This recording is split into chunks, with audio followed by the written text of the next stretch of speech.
Hello बच्चों, आज हम क्लास 10th के लिए इम्पोर्टेंट क्वेश्चन करेंगे जो बोर्ड एग्जाम में पूछे जा सकते हैं। ठीक है, इस क्वेश्चन को हल करने से पहले इम्पोर्टेंट पॉइंट समझिए इस क्वेश्चन में क्या अप्लाई होगा। ठीक है, मैं आपको हर क्वेश्चन में पहले यही समझाता हूँ। जैसे आपको ABC एक त्रिभुज दे रखा है, PQR दूसरा त्रिभुज दे रखा है और आपसे कहा गया है जो A कोण है वो P कोण के बराबर है और B कोण है वो Q कोण के बराबर है, जो C कोण है वो R कोण के बराबर है।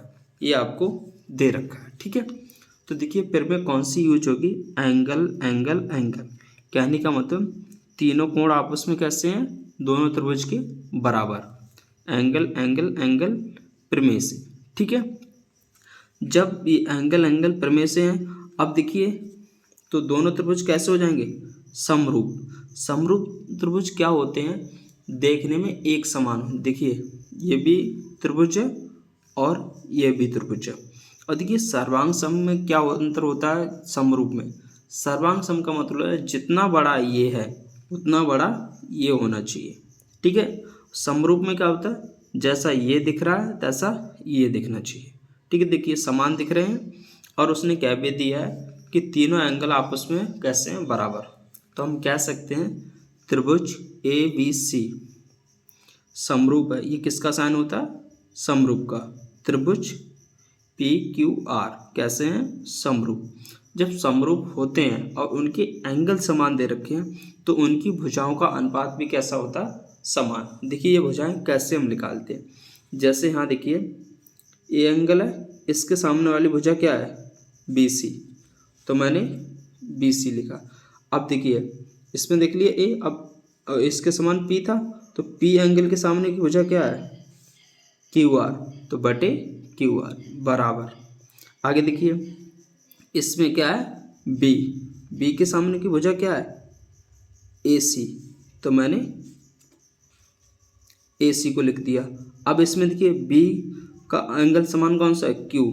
अब देखिए Q के समान भुजा कौन सी है, PR, तो मैंने बटे में PR बराबर। आगे देखिए एंगल C, तो एंगल C कौन सा है, ये, इसके सामने भुजा क्या है, BA। अब देखिए एंगल C है, इसमें किसके बराबर, R के। R कहाँ है, ये रहा, इसके सामने भुजा कौन सी है, ये, QR बोलिए या फिर सॉरी QP बोलिए या फिर PQ, एक ही बात है। ठीक है, हमने लिख दिया। कहने का मतलब है अगर उनके एंगल समान है तो वो समरूप त्रिभुज होते हैं। समरूप त्रिभुज होते हैं तो उनकी भुजाओं का अनुपात भी कैसा होता है, बराबर होता है। ठीक, अब देखिए यही फिर में इसमें इस्तेमाल होगी, तब हम ये सिद्ध कर देंगे। देखिए सबसे पहले पढ़िए सवाल क्या है, एक त्रिभुज ABC भुजा BC पर एक बिंदु D इस प्रकार है स्थित है। ठीक है, कि कोण ADC बराबर है कोण BAC। दर्शाइए, दर्शाइए का मतलब सिद्ध करना है आपको कि CA² बराबर CB इंटू D, ये आपको सिद्ध करना है। तो आपको एक त्रिभुज दे रखा है ABC, तो मैं बना लेता हूँ त्रिभुज ABC। तो बनाइए त्रिभुज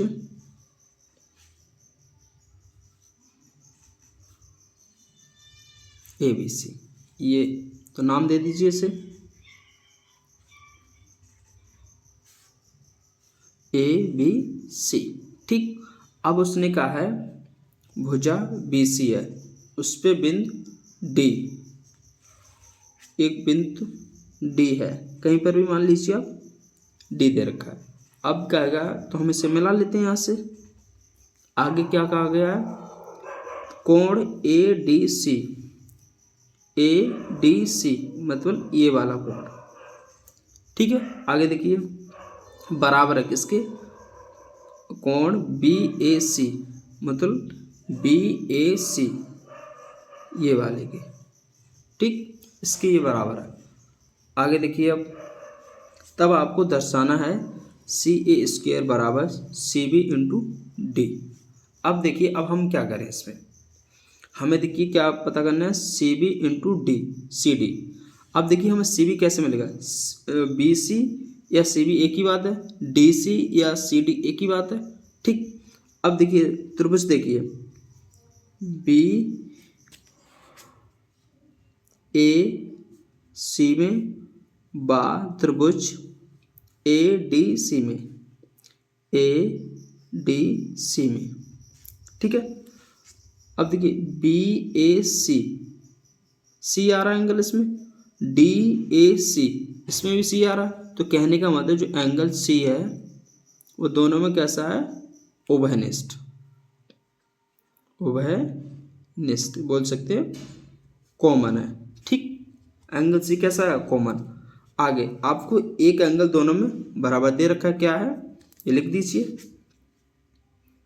ए डी सी बराबर है बी ए सी के। तो देखिए इसमें ए डी सी ये दे रखा है आपको, बी ए सी ये बराबर है। एक चीज़ हम जानते हैं, अगर किसी त्रिभुज में दो कोण आपस में बराबर हो जाएं तो तीसरा कोण स्वतः बराबर हो जाता है। देखिए सी तो दोनों में कैसा है, कॉमन है, इससे हम बोल सकते हैं कॉमन एंगल, ठीक है। अब देखिए कौन से बचे, देखिए ए डी सी, डी हो गया, ए बचा है ये वाला, ठीक, ये वाला। अब इसमें कौन सा बचा है, ए बी सी ये वाला, दो लाइनों से दर्शा रहा हूँ। तो कहने का मतलब जो बड़ा वाला त्रिभुज है ए बी सी, उसमें क्या ए बी सी कोण ए बी सी बराबर किसके, डी ए सी के, कोण डी ए सी के, ठीक। अब देखिए दोनों त्रिभुज हैं B A C A D C, आपस में तीनों एंगल बराबर हैं एक दूसरे के, तो कह सकते हैं एंगल एंगल एंगल प्रमेय से, ठीक। जब एंगल एंगल प्रमेय से जब कोण आपस में बराबर हैं तो इनकी भुजाओं का अनुपात भी बराबर होगा, ये भी हम बात जानते हैं, ठीक है। अब देखिए हमें चाहिए सी ए, देखिए सी ए कैसे मिलेगा, डी के सामने है तो हम पहले लिख लीजिए, पहले त्रिभुज ए डी सी समरूप है त्रिभुज बी ए सी के, ये बात सिद्ध हो गई, हमने कर दी क्योंकि हमने तीनों एंगल बराबर कर लिए, यही बात मैंने आपको पहले समझाई थी।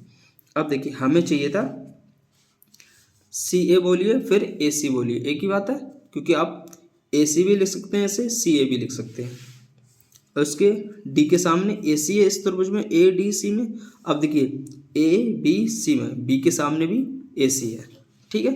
तो क्या करेंगे, अब देखिए डी के सामने है तो आप लिखेंगे ए सी, अब देखिए डी वाला था, डी के सामने जो एंगल है कौन सा बराबर था, बी ए सी, कौन सा बी ए सी, इसके सामने वाली भुजा कौन सी है, बी सी, या सी बी बोलिए या फिर बी सी, तो बटे में क्या लिखेंगे बी सी बराबर। अब देखिए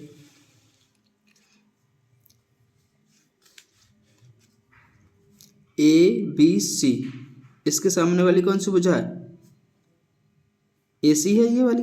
अब इसमें कौन सा एंगल बराबर था, D A C, D A सी, इसके सामने वाले डी ए सी, ए के सामने वाली भुजा कौन सी है, डी सी या फिर सी डी, एक ही बात है। तो आप पहले हमने त्रिभुज ए डी सी लिखा है तो उसकी पहले भुजा लिखनी पड़ेगी, तो क्या लिखेंगे डी सी बटे, अब देखिए डी ए सी, और इसमें देखिए ए बी सी, तो ये वाला के सामने कौन सी है ए सी बटे ए सी, ठीक है। अब हम क्या करें, क्रॉस मल्टीप्लाई, ए सी का गुणा ए सी से करेंगे, ए सी स्क्वेयर। अब हम क्या करेंगे, B C into D C, ठीक। या फिर उसी की तरह लिख दीजिए, सी ए को आगे लिख दीजिए C A square, C B C D कर दीजिए, एक ही बात है, ठीक। यही आपको क्या सिद्ध करना था, हैंस प्रूव्ड।